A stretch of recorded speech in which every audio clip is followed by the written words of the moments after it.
I want to begin by playing you the accompaniment of an Italian song, Il Bacio, the kiss. And I play this because this is what many people regard as a typical accompaniment, and it goes like this.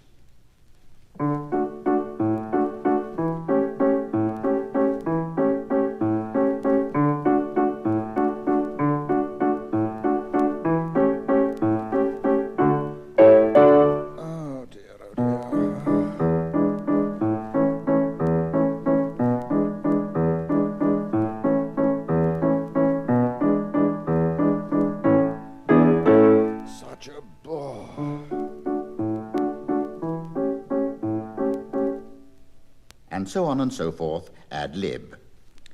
But unfortunately, so many people, when they listen to a fine song by a fine composer, take it for granted that the accompaniment to that song means no more and contributes no more than that little tidlibit I played just now.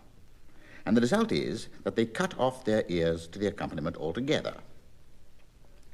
Well, they miss an awful lot by doing that, because the composer of a great song uses the piano part to paint pictures. He uses the piano part to evoke a mood, and he sometimes makes his piano part reflect the very words that the singer is uttering. I want now to give you quite a lot of examples by Schubert, because Schubert was perhaps the first of the great songwriters really to make a duet between the voice and the piano. He promoted the accompaniment from a vague rumbling in the background or a distant tinkling to equal partnership with the voice. And you can say that all the great songwriters since Schubert's time have imitated Schubert in that one respect. They have made a duet between the voice and the piano. And an accompanist who sits down to play the accompaniment of any great song takes half the responsibility for the performance of it. Mind you, when I say the accompanist takes half the responsibility, I don't mean for a moment that the accompanist succeeds in marching off with half the fee. But we accompanists have minds above such mundane and sordid things as fees. All the same, it's a great regret to me that people, I'm convinced, do not listen properly when they listen to a song. They do not take in the piano part. But I have a much more personal reason for regretting this attitude towards the accompanist, and that is that I would like people to realize, what extremely important people we accompanists are. Of course, I know what happens. You go to a concert, and the most enchanting, elegant young lady walks on to sing. All the ladies look at her because they're interested in what she's wearing. And all the men look at her because, all the men look at her. Nobody looks at me, and I can't blame them. But, you know, sometimes the people I follow onto the platform are quite an eyeful. I mean, they occupy a lot of space. They float in, and they take their stand in the bend of the piano, and you find, on close examination sometimes, that the bend of the piano seems to be made to measure.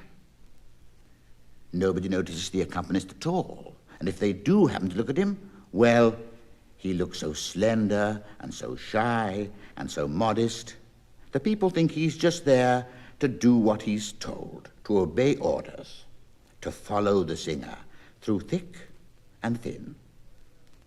Well, there's a great deal more to it than that. In these days, there is a real partnership between the singer and accompanist. And I want to try and show you how the accompanist contributes to that partnership. I spoke just now of pictures in the piano part. And there's a well-known song of Schubert called Wohin, Whither. And this is the tune the singer sings.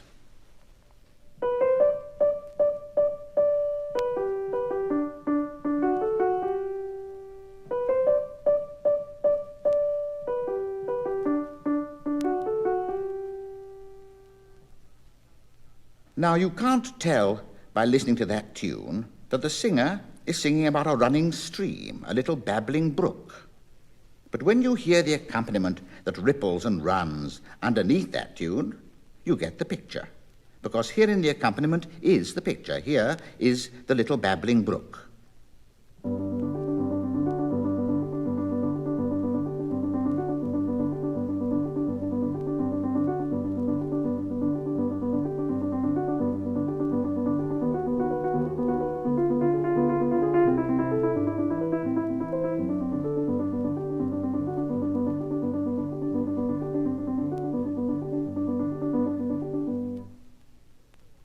And so on, it ripples and runs right through the song. By the way, the accompanist who makes a rallentando, that is to say, who slows up at the end of the song, is making a great mistake, because the little brook doesn't slow up at all. To play it like this is wrong.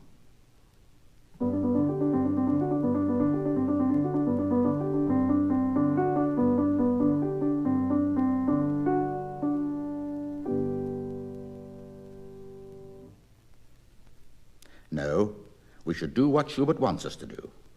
We should go right to the last chord without slackening the tempo, so that when I do come to that last chord, it comes so suddenly you can really, in your imagination, feel this fluttering rhythm going on underneath.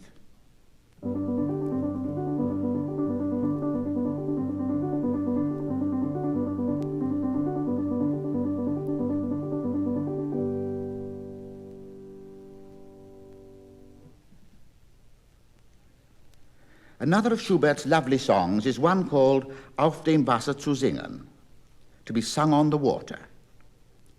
Here you're supposed to be in a rowboat, and in the piano part you can really see the water lapping the side of the boat as it glides through the water.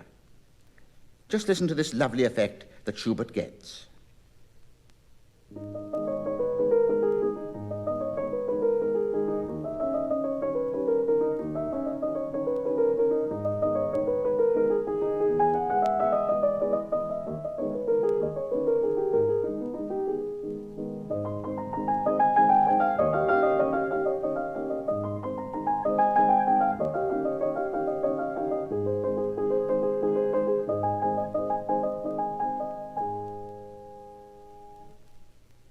These two pictures are very obvious, I know, and they could be called just watercolors of water music.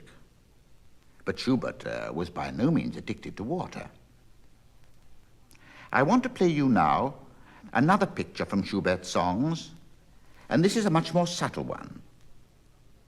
This not only demands the attention of the listener to what the accompaniment is doing, it needs the listener's imagination as well, just as it needs the imagination of the player.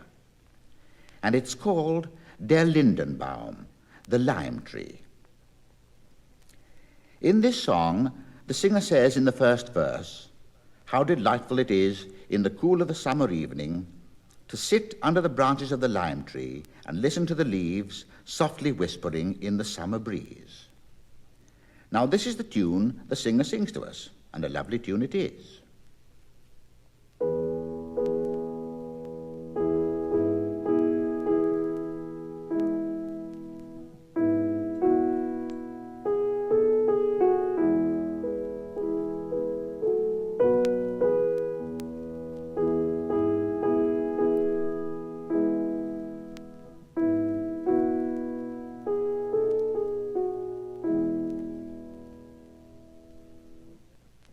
Yes, it's a lovely tune, but you can't really say you can see a picture of a tree in that tune.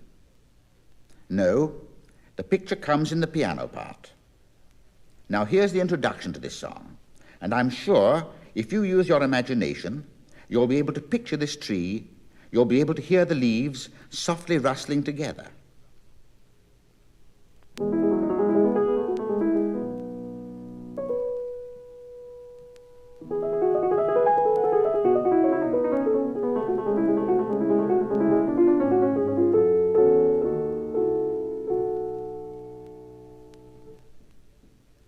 There are the leaves rustling.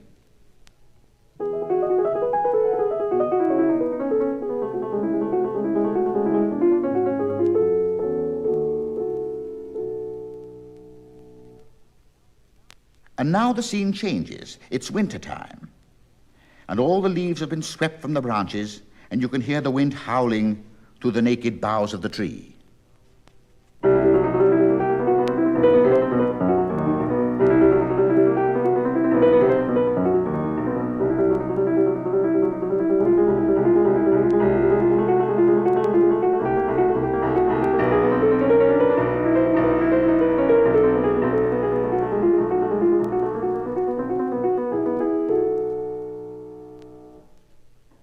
There's the wind howling.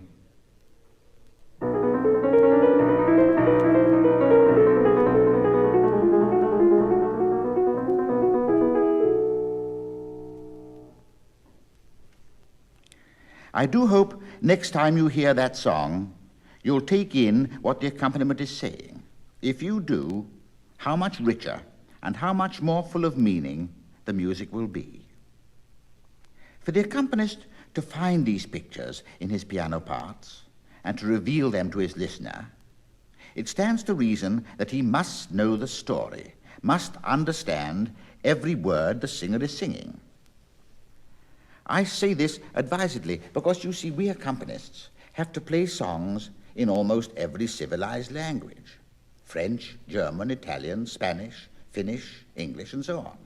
And we must know what the words are about. If we don't, very grave disasters can occur. For instance, I was giving a lesson one day to a young lady who was trying to play the accompaniment of a song by Hugo Wolf. Now, Wolf, like Schubert, was an Austrian. All his songs were written to German words. And this particular song, with a very tricky accompaniment, is called Bitt ihn, O Mutter, which means beg him, O mother. It's a young girl in the song, and she's singing to her mother, and she says, "O mother, do beg Cupid not to molest me. O mother, do beg the young god of love not to hurl his darts at me. Bitt ihn, O Mutter." Well, I saw this young lady clench her teeth in a most vicious snarl. She bunched her muscles together, and then she flung herself on the keyboard. Well, I'm very fond of my piano, so I stopped her very hurriedly, and I said, "Just a moment. You do know, of course, what Bitt ihn, O Mutter means, don't you?" She said, "Yes. It means bite him, O mother." Well, you can see what a distressing affair that song would be. The singer would be pulling in one direction, and the accompanist would be pulling in another. And between them, of course, the song would be pulled to pieces. And this is why it is so terribly important for the accompanist to know what's going on. And this is quite a job sometimes, when you get all sorts of languages thrown at you. Some accompanists have perhaps a slight knowledge of French and German. I, though you'd scarcely believe it, I have a smattering of English. But if the accompanist doesn't know the language of the song, he must search in a dictionary or else get some friend to come in and translate the song for him. There are many magnificent American singers, and very good friends of mine they are too. Sometimes they engage me to play for them. Yes, they do, occasionally. Often they'll bring American songs, and I nearly always get a friend to come in and translate these songs into English. I was playing some years ago for a Russian singer who sang a program consisting entirely of Russian songs set to Russian words. Well, I can get along in Russian, of course, but not well enough to cope with such poets as Tolstoy and Pushkin. So I had to get the words explained to me, and I'm sure it made a great difference to my playing. But as I say, I can get along in Russian. I can say, "Da, niet, pожалуйста, спасибо, я вас люблю, Господи." And believe me, you can get anywhere on that. You can get to Siberia on that. It means yes and no, please and thank you, I love you, heaven help me. Well, all this is by way of preambling towards my next subject, which is how the accompanist tries to make his playing reflect the singer's words. Now, very often, we have to play a strophic song. A strophic song is a song of 2, 3, 4, 5 or more verses where the singer sings the same tune and the accompanist plays the same notes in each verse. It's like a hymn tune. We sing the same tune all through the hymn. We have the same accompaniment, the same harmony. Only the words vary. Well, many a composer has written a strophic song like that. Schubert has written a song called Das Wandern, Wandering, and it has 5 verses. Now, what happens is this. The accompanist gets hold of the music, and it's all on one page, and he says to himself, I have to play this page through 5 times. Good. I can go to sleep at the beginning, and I needn't wake up till the end. But the singer is not going to say that, for he's telling the story. He's going to vary the color and the quality of his tone. He's going to vary his volume and rhythm and his phrasing according to what he's singing, according to the words. In fact, you can say that the singer is going to use his imagination. Well, the accompanist must use his imagination too. And although he's playing the same notes all the time, he should do something with his touch and with his tone to help suggest what the singer is singing about. Now, this particular song, Wandering, has, I say it with all respect to Schubert, a rather dull sort of accompaniment. It's all set down here in the bass of the piano in this register.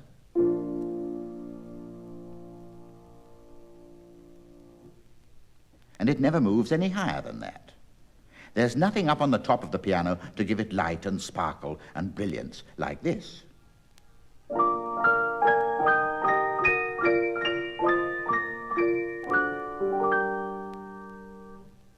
No, it's all down here.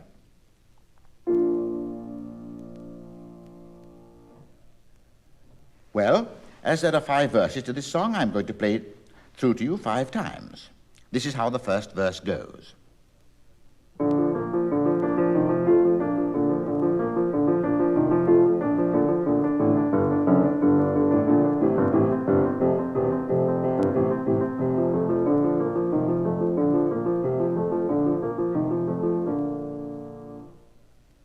In that verse, the singer said, I want to wander, I want to roam, I want to see the world. And in the second verse, he espies a little millstream, and he says, I want to be like this little millstream. It's never still, it's never satisfied until it's reached the sea. Well, I, like that little stream, will not be satisfied until I have achieved something. So as the singer sings about this little millstream, we try to make our tone liquid and bubbly and pearly, like this little rivulet.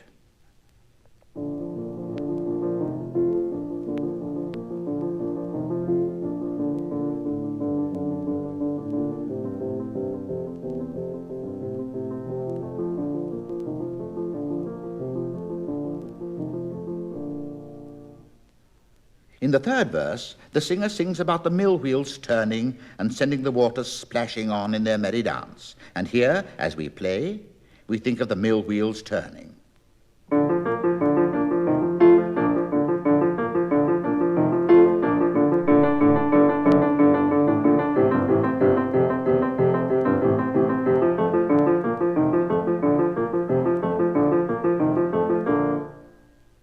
Why, says the singer, even the heavy millstones with their dull white faces seem to reflect the dancing spirit of the waters. And here, as we play, we think of the heavy millstones.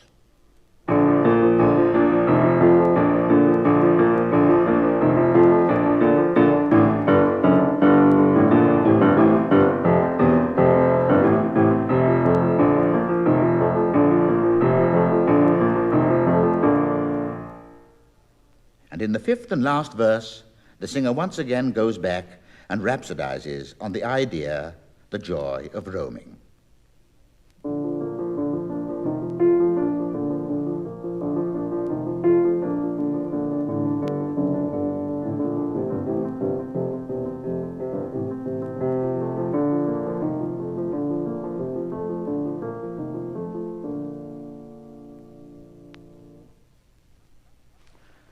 Sometimes the composer of a strophic song slightly varies the vocal line, slightly varies the accompaniment to fit in with the characters of his story. And Brahms does this in one of his most charming songs. It's called Vergebliches Ständchen, the Vain Serenade. The scene of this song is a little tiny village of 20 or 30 thatched-roofed cottages miles from anywhere. It's bitterly cold, and when this song starts, it's dreadfully late at night. Everybody in the village has been in bed and asleep for a couple of hours at least. It's about 10:05, you know. When suddenly the silence of the night is rather rudely disturbed by a young farmer coming back from his work. I don't know where he's been since he stopped work, but he's on his way home at last. I think he's rolling slightly when he suddenly realizes he's passing the house of his sweetheart. And without a moment's hesitation, he lets out a yell. And he calls up to her window, "Good evening, darling. Wake up, get out of bed, come down and open your door to me. I want to kiss you good night." Well, I have no singer here with me, but I'm sure you'll find that the piano part does tell the story. It gives you the character of this chap. It's truly rural, and you can almost hear him saying, Let me in, let me in.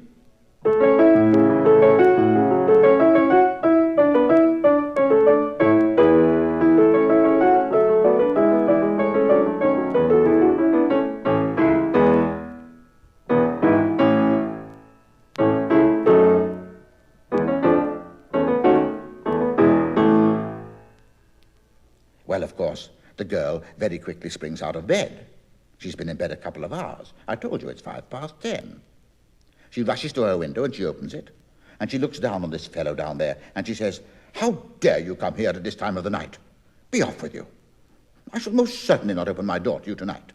And let me tell you, if I have any further trouble, I shall refer the matter to Mother." And now, although you can hear that the accompaniment remains substantially the same, Brahms does something to it. He takes away the masculinity and the roughness, and it now becomes feminine and dainty as the girl talks.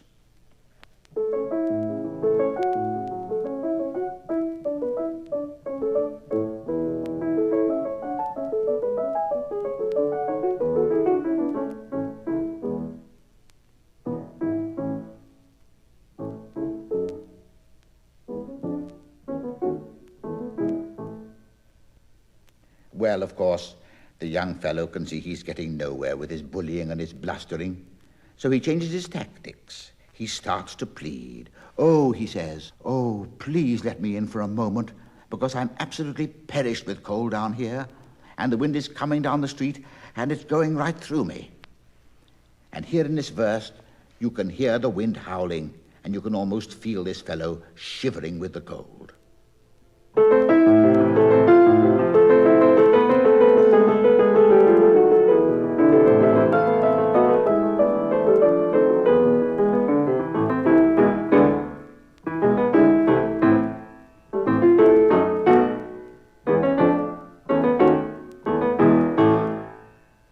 Well, of course, what happens is that the young girl starts to laugh at him.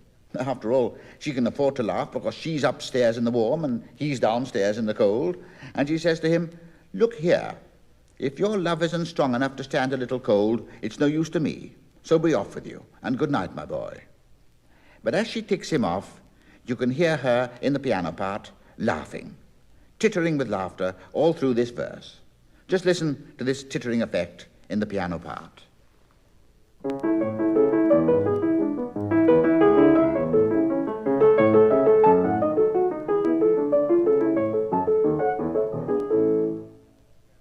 Well, that's the end of the song, so far as the singer is concerned, but it's not the end of the story. The accompaniment goes on and finishes the story for you, and you'll know exactly what's happening in the next moment, because you'll hear this young lady closing her window with a most decided bang.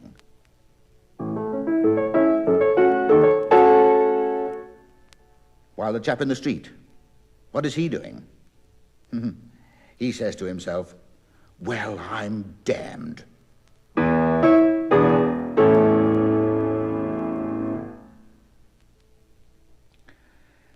I think perhaps at this juncture, I ought to explain that over and above these accompaniments I've been playing to you, there's a very nice tune going on in the voice part, which is most important, or quite important anyway. You know, it reminds me of the old story of two double bass players who were down in the orchestra pit of a small opera house.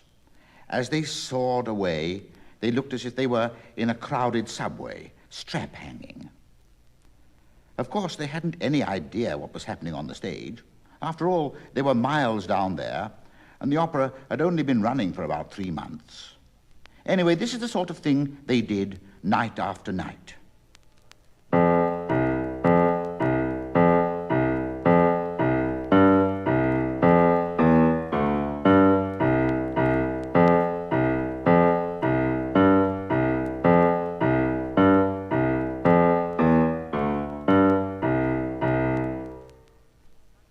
Night after night they did that.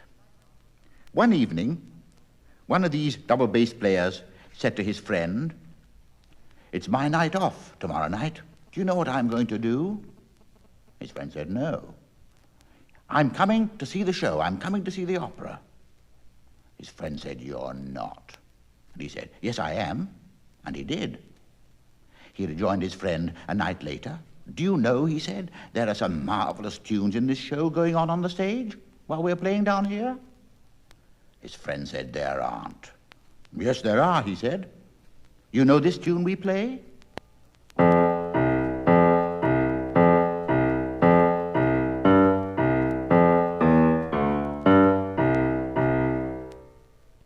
"Yes, I know it by heart."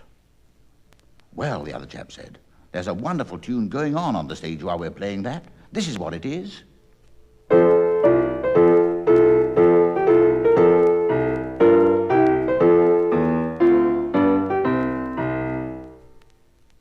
So, as I say, you mustn't forget there are some wonderful tunes going on in the voice part above my accompaniment. So far, I've shown you the accompaniment painting pictures and helping the singer to tell the story.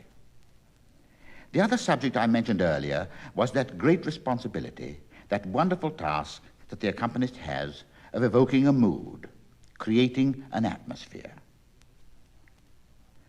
Sometimes in our introductions to these lovely songs, we find we have ample space, plenty of time in which to express ourselves and in which to transmit the mood to the listener.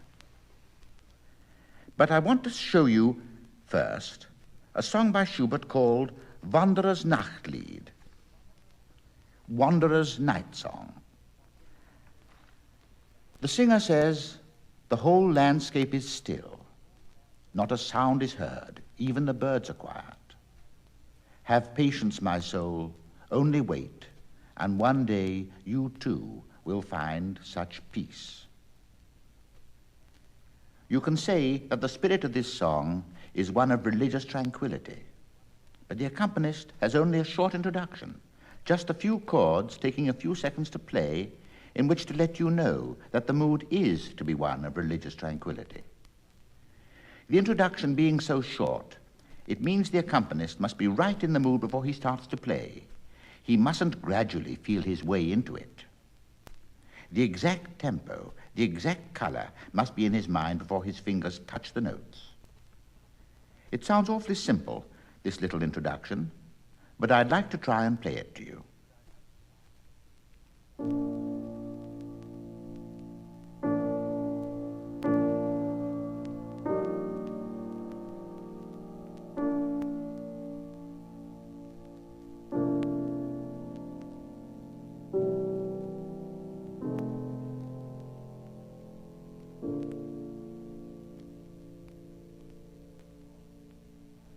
Of course, any child can sit down and play those chords, but the question is, how do you play them?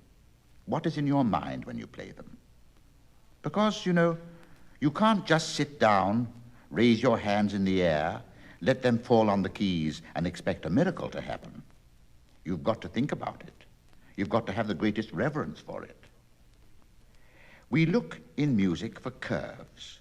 We look for a rising curve and a falling curve. This is human nature, after all. When we speak, we start a sentence low down in the voice. Then, as we get towards the middle, our voice rises, like mine is rising now, and as we get to the end of the sentence, our voice just naturally falls.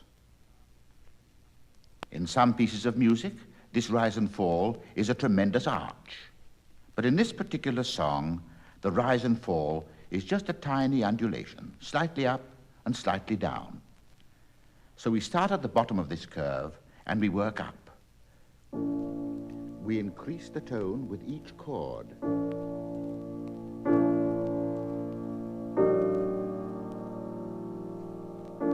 Now we're at the top of the arch. And now we start to work down. Each chord less, less.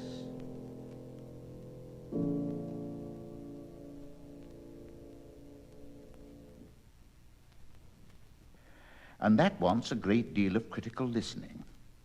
It wants great control of your touch, and also it wants a great deal of love and tremendous respect for what you're playing. I would like to show you very quickly just a few of Schubert's magical strokes of the pen where he is able, apparently without any effort at all, to evoke a mood in the mind of the sensitive listener. There's a song, Tränenregen, Teardrops, which tells us of a young lad's love for a girl, of his hopes of winning her, and of his despair when he finds she loves another.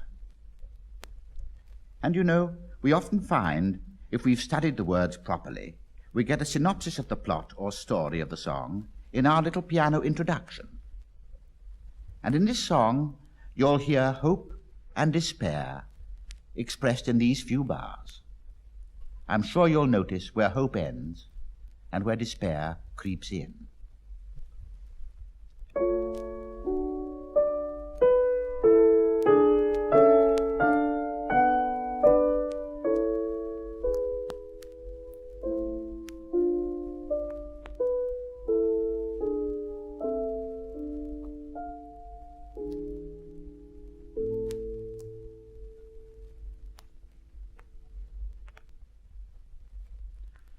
And then for a contrast, listen to the anger and the malice in this song called Jealousy and Pride. This is really spiteful.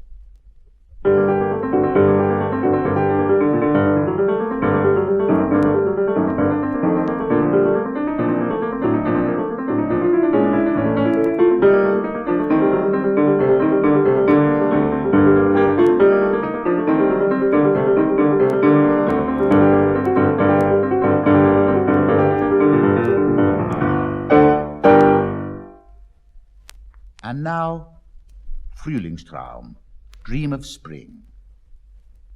This is just innocent and lovely, and Schubert gives you a tiny hint at the end of this introduction, which really tells you that it is springtime.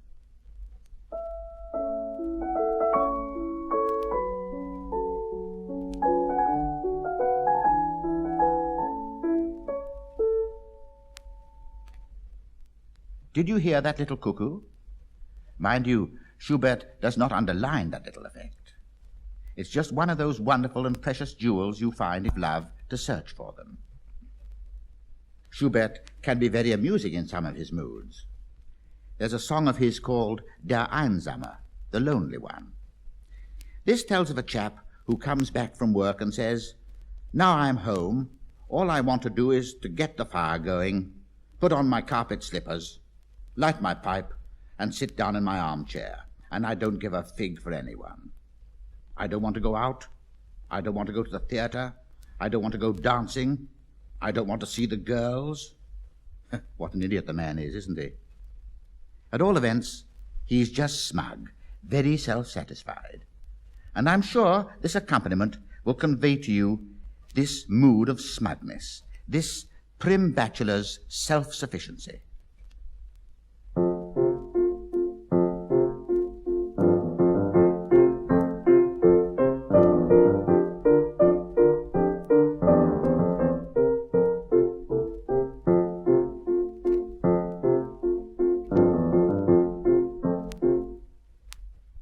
Of course, this little figure in the bass here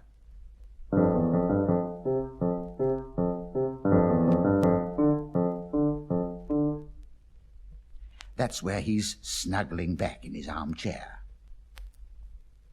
There's a great song of Schubert's that I would like to talk about for a few minutes, and that is El König, the Earl King. If this song is well sung and well played, the terror of it will grip the listener by the throat. It tells of the father on his galloping horse, charging madly through the forest at dead of night, with his dying boy clasped in his arms.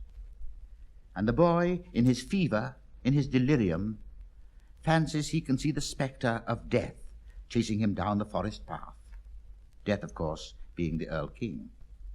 And the father tries to reassure the boy. He says, "My son, what you see there is only a wraith of mist." But he spurs his horse on quicker and quicker until at last he pulls up at his home, only to find that his boy is dead in his arms.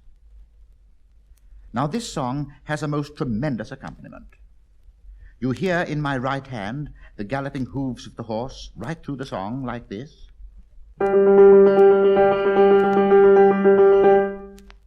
And you hear in my left hand this suggestion of the shudder of the boy as he sees this horrible spectre.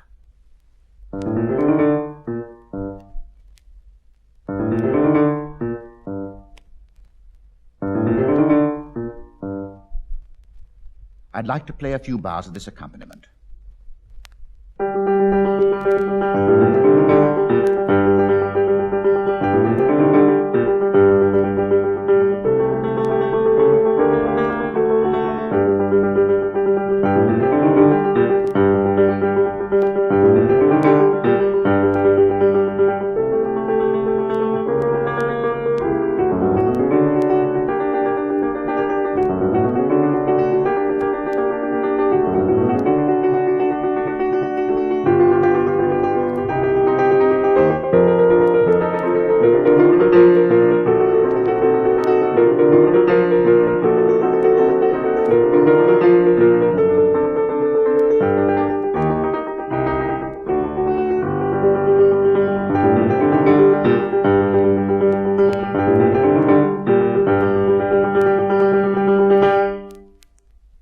And so on it clatters right through this terrifying song.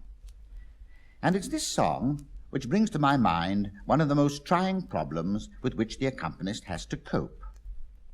The problem of balance, the balance of tone between the voice of the singer and the voice of the piano. Because, you see, that accompaniment is terribly difficult to play. And when I was a youngster and came across this song for the first time, I was frightened to death by the technical difficulty of it, and I seized the opportunity of going to hear a famous pianist who was going to accompany a singer in this very song. I went to the concert and sat there with a splendid view of the keyboard to try to find out how this great man managed this piano part. Well, to cut a long story short, I sat there boggle-eyed with wonder, but for all my binoculars, which were fixed on his fingers, I was unable to find out how he did it. I went home none the wiser. Couldn't sleep for thinking about it. When I suddenly came to in the early hours of the morning and remembered that there had been a singer. Now, the singer was a young fellow, hefty and strong. He had a big voice, too. Working hard, he was, red in the face, perspiring copiously. But all I could hear of the singer was... In fact, I couldn't hear him at all, you see. He was completely drowned by the pianist. Now, for some reason or other, which I've never been able to explain, singers do object to being drowned. You know, we accompanists, we can't afford to be like the famous conductor who'd been conducting an opera at Covent Garden. At the end of the performance, a friend went into the dressing room to see this great man, and he said to him, "You were simply marvelous tonight. I've never heard the orchestra play so superbly. Why, I've heard this opera some 50 or 60 times during the course of my life, but you did something with the orchestra. You brought out things in the score which I didn't know existed. It was an absolute revelation. It was really marvelous. But," he said, I must tell you one thing. Couldn't hear the singers at all. You completely drowned them." And Sir Thomas replied, "I know, I drowned them intentionally. I drowned them in the interest of the public."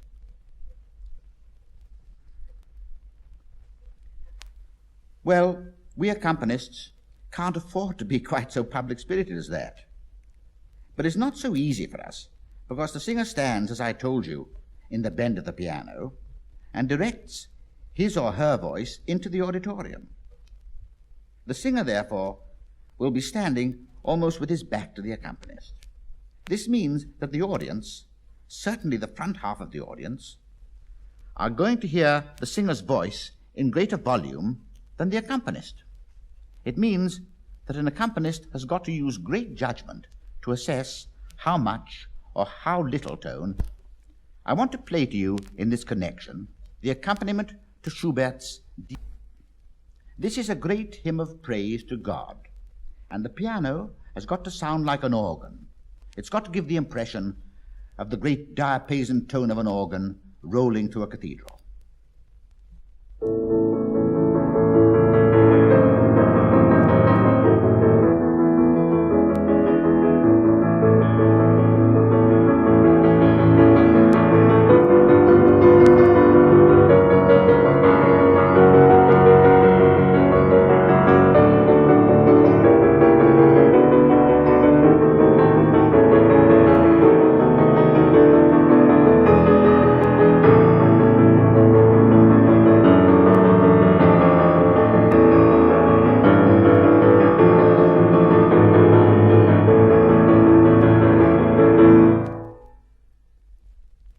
Now, if I were playing that song for a singer, even a singer with a big, noble voice, I could hardly hear her above the noise I'm making on the piano.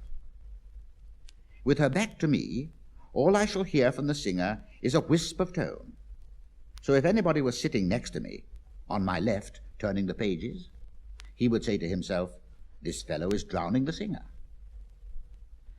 But if I wanted to hear that singer properly, I should have to play the accompaniment like this.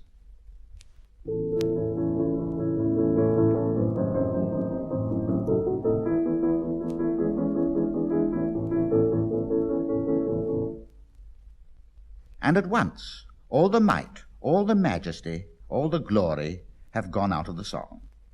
And more than that, the singer, whether the singer were a great singer or a less than great singer, would be unable to carry on with such flimsy support as that. She needs tremendous tonal support from the piano in a song of that nature, not only psychologically, but physically. Vocally, she needs a strong foundation of tone on which to lean, to help her through what is a tremendous test of endurance.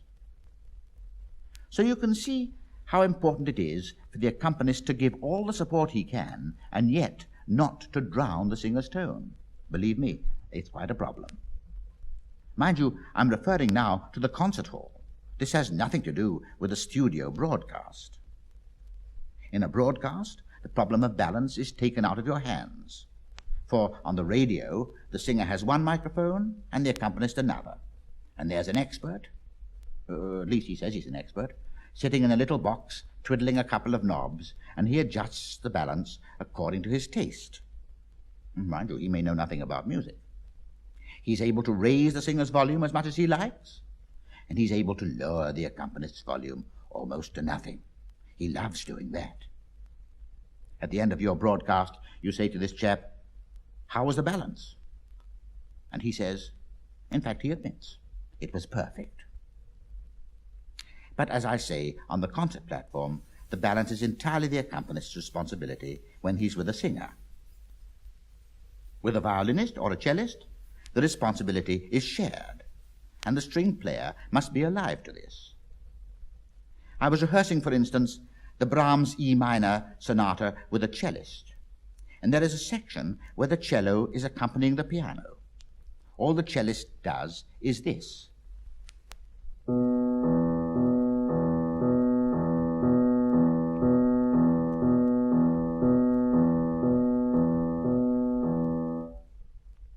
And the piano plays the tune gently above the cello, like this.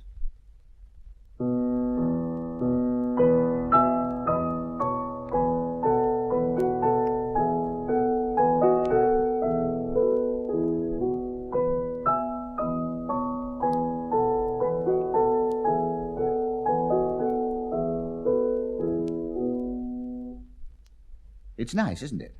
But it's quite spoiled if the cellist is not content to accompany the piano. I have heard the cellist sawing away and quite ruining it in this fashion.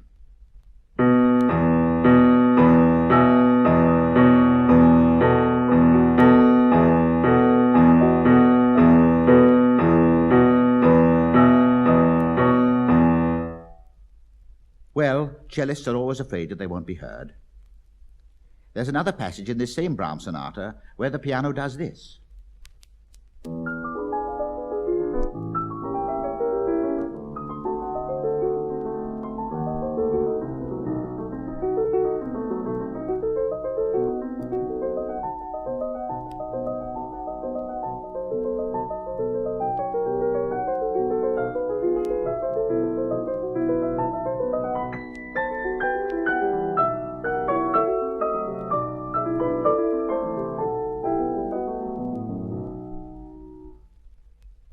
I was rehearsing this with the cellist, and when we had done that, he stopped playing, and he said, "I say, old man, the cello has a tune there, you know."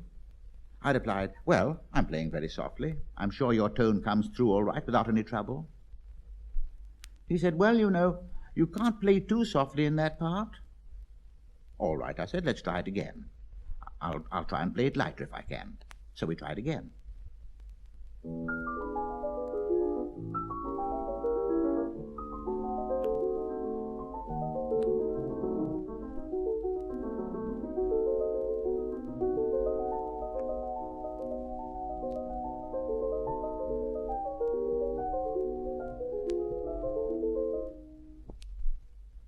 And so on we went right through the passage. When we'd finished, I said, "Did you feel more comfortable then?" "Well, you know, old chap, you really can't possibly play too softly there." Well, I felt a bit mad at this. I clenched my teeth and I said, "Well, look here, let's try it again."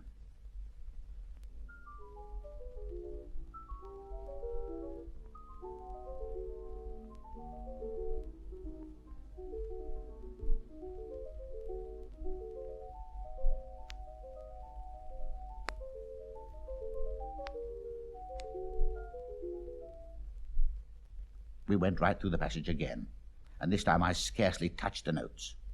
And I said, "How was that?" He said, "Well, old man, you really can't play too softly there, you know." So far as balance is concerned, I refer to this subject on one occasion in print. I said, no matter how softly we sing or how softly we play, we must make sure our softest tones reach the back of the hall.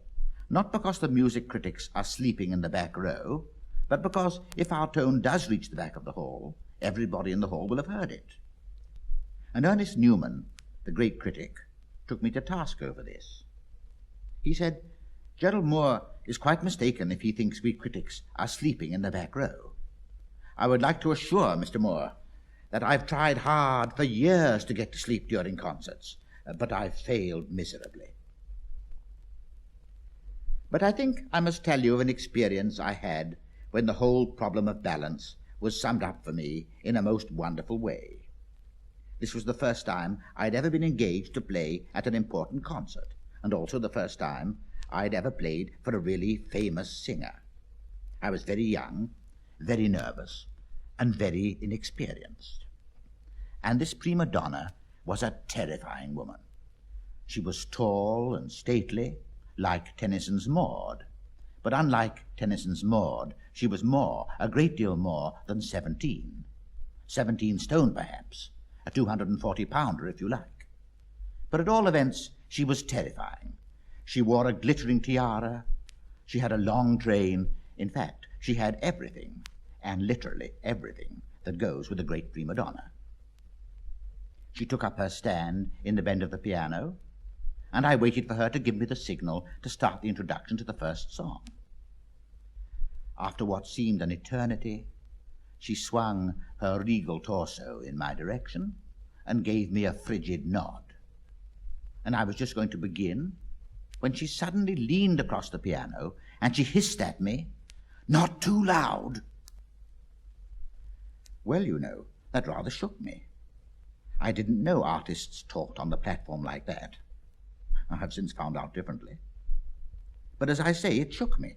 So I said to myself, "Keep calm, take your time, don't get flustered. Everything will be all right if you don't worry. Just take it easy." You see, I was just having a private tussle with myself. And I suppose she wondered what was going on, because I saw her out of the corner of my eye making impatient signs for me to start again. And once again I prepared to start. See, I hadn't played a note yet, you see.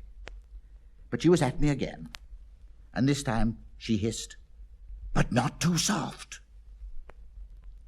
Well, do you know, for a long time I hated that poor lady. But now that I've got a little older, I look back on that experience with gratitude, because it really was a masterly summing up of the way to obtain a perfect balance. There it is in a nutshell. Not too loud and not too soft. Another problem that comes the way of the accompanist is something called transposition. Now, some of you might not know exactly what transposition is, but you will when I finish with you, I can assure you. First of all, transposition is this. The accompanist sees a piece of music in front of him in one key, and he plays it in another. Intentionally, of course, intentionally. For argument's sake, suppose the music in front of me were, "All the lads, they smile at me when coming through the rye." We'll say it's in the key of C major. Perhaps I'm asked to transpose it from C major to F sharp major. I still see it on the page in C major because the printed notes don't change. I have to change these notes in my head. so that instead of having this,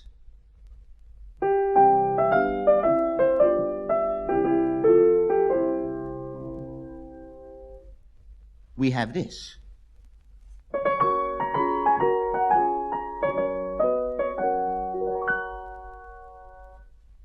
And if you think that coming through the rye from C major to F sharp major, if you think that emerging from the rye that all the lads are still smiling, you're vastly mistaken. What happens, to put it bluntly, is this. The accompanist's eyes register the key of C major, but in his brain the notes are changed, and by some magic on the accompanist's part, the music comes out in a different key. Well, I don't want to go into the difficulties involved in transposing. I want to show you how transposing affects the listener without his being aware of it.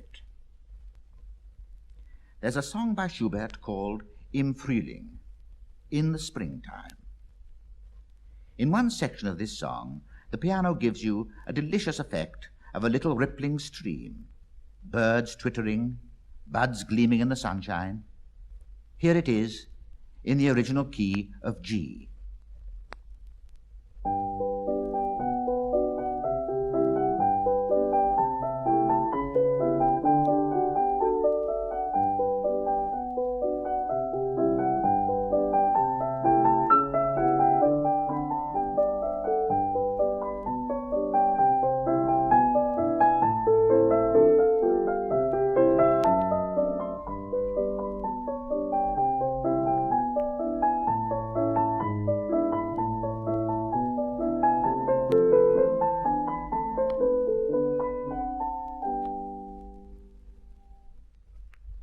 A lovely tinkling sound, full of sunshine and brightness.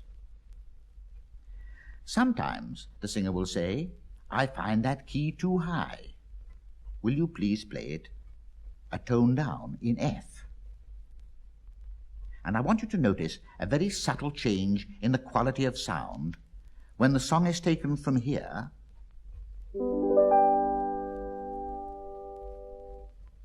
and played here.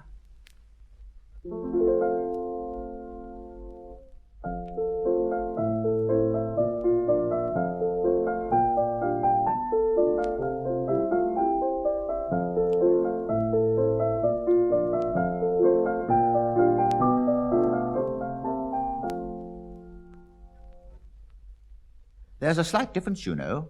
A little of the brightness and buoyancy has gone out of the music. But when you transpose it even further away from Schubert's original key, this difference in the quality of sound becomes more obvious. There's very little glow left. A year or two ago, I had to play this song down a fourth. Instead of in G, I had to play it in D. And this is what it sounded like.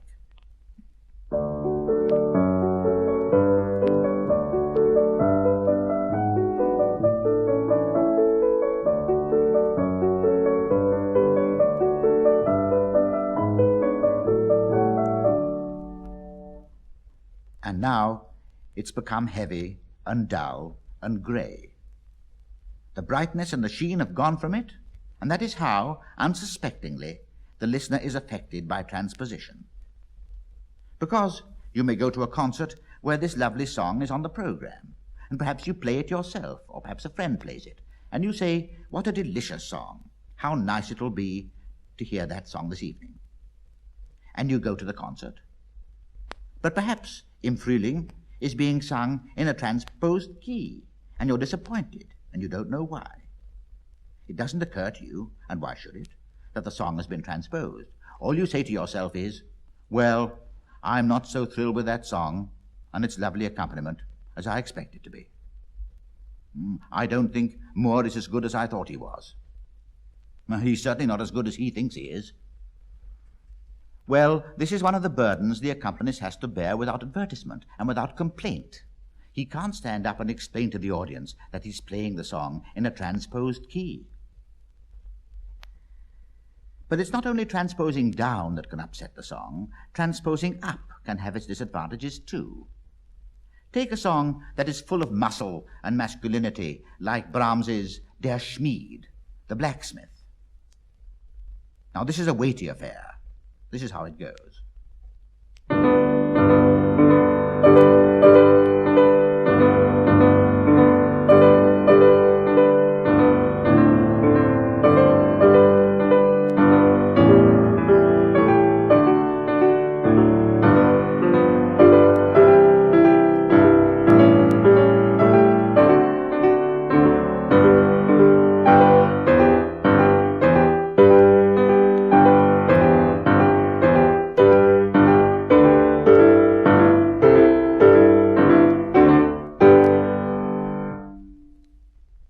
If der Schmied is transposed up, this is the effect you get.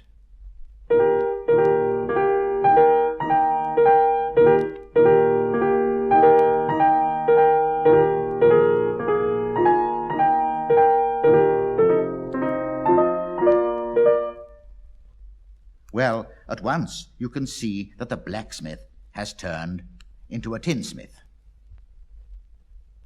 Anyway, these are instances where the listener's enjoyment is affected by transposition. But talking of transposing, I must tell you of an actual experience of mine. A bass singer came to rehearse with me. He could only speak a few words of English. We got on splendidly. One of the songs he had on his program was Der Einsame, the lonely one, the song which I spoke about earlier, you know, the smug man, the abominable smug man. Anyway, we went right through the song in the original key of F.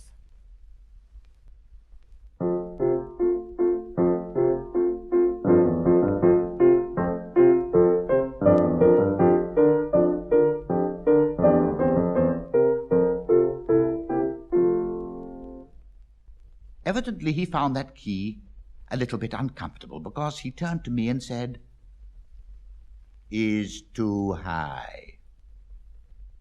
I said, "Is too high?" He said, "Is too high." You see, the conversation was becoming quite animated. "Well," I said, "I'll tell you what I'll do. I'll put it down half a tone. Instead of having it in F, we'll have it in E. Instead of here, we'll have it here."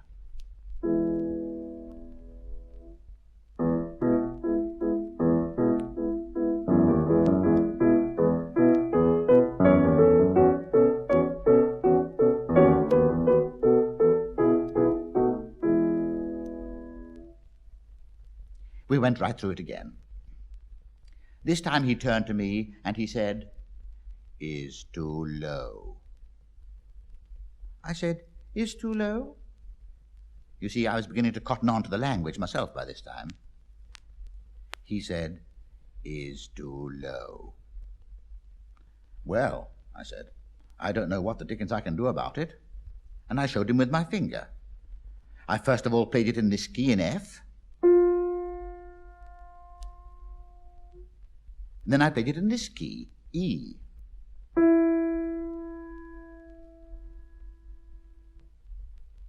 And he looked at these two notes for a long time. And then he said, "Have you nothing in between?" Well, I don't know whether he expected me to play on the cracks or not, I'm sure. Perhaps he expected me to do this.